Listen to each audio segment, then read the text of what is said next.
do not forget to hit that like and subscribe button, guys, if you're new to the channel and if you enjoyed this video. So, what a fight. You know, I have to say this. Chris Eubank Jr. fought with a lot of passion in this fight.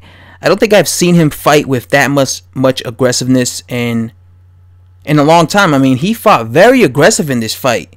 Like, he was trying to knock James Degale's head off, especially during the second half of this fight. You know, when it came to Chris Eubank Jr., it was always the thing about him was every time he stepped up against world level fighters, he would always come up short. When he fought Billy Joe Sanders, when he fought what's his name, George Groves, and a lot of people were thinking that might happen again because James Degale was a the former IBF champion. I don't know if he still is.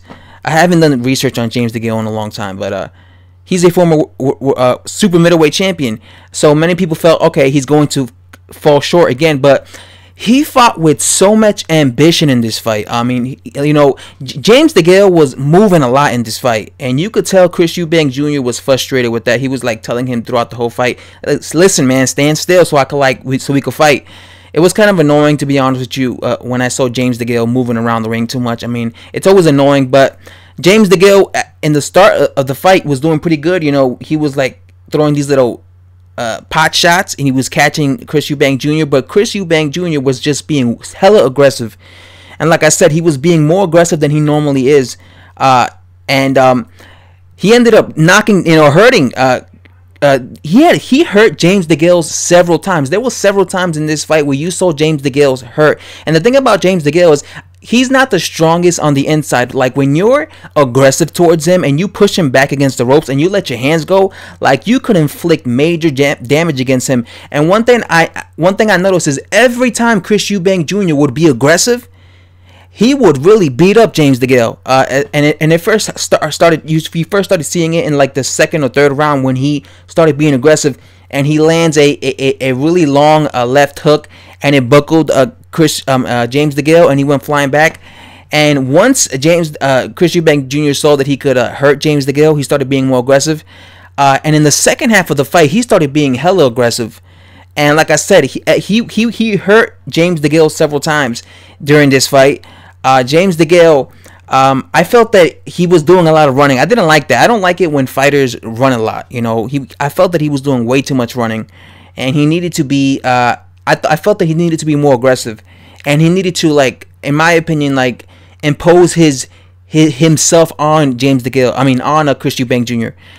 Because he kept moving and running, and whenever Chris Eubank Jr. would go on the inside and impose his dominance and start, letting his hands go and be aggressive, James Degale would just get beat up there. I felt that he should have been more aggressive towards Chris Eubank Jr. But the right man definitely won.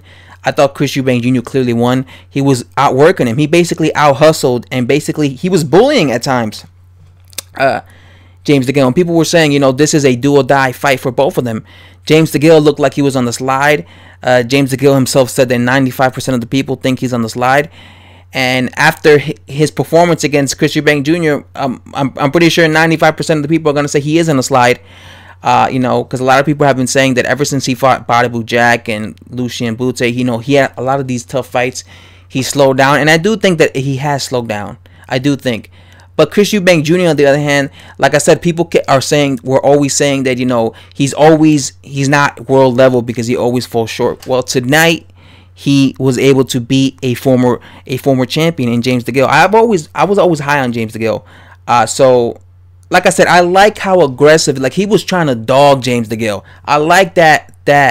I like what I saw from Chris Eubank Jr. He was hella aggressive, and I think that's, like, he showed a lot of spirit and effort in this fight, and I like that, because as a fighter, you need to show spirit and effort in order to win the fights. And he showed a lot. Like, you could tell he really wanted to beat James Degale, and at one point he even threw him in the floor. Like, he literally body slammed him in the floor. Like, you could tell he also doesn't like James Degale, because he was just so aggressive. Like I said, I normally don't see him this aggressive the way he performed tonight, but he won.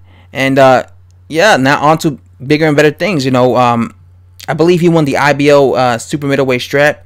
This is definitely the best guy he's beaten because again, he had 2 opportunities against George Groves and Billy Joe Sanders. He came up short against both of them, but tonight he beat James Degale. So this is hands down the biggest victory of his career.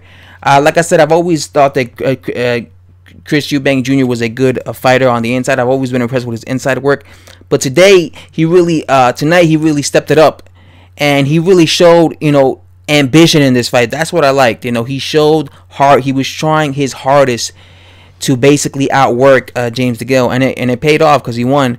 What do you guys think of this fight? And yeah, guys, thanks for watching. I'm out. Bye bye. All right.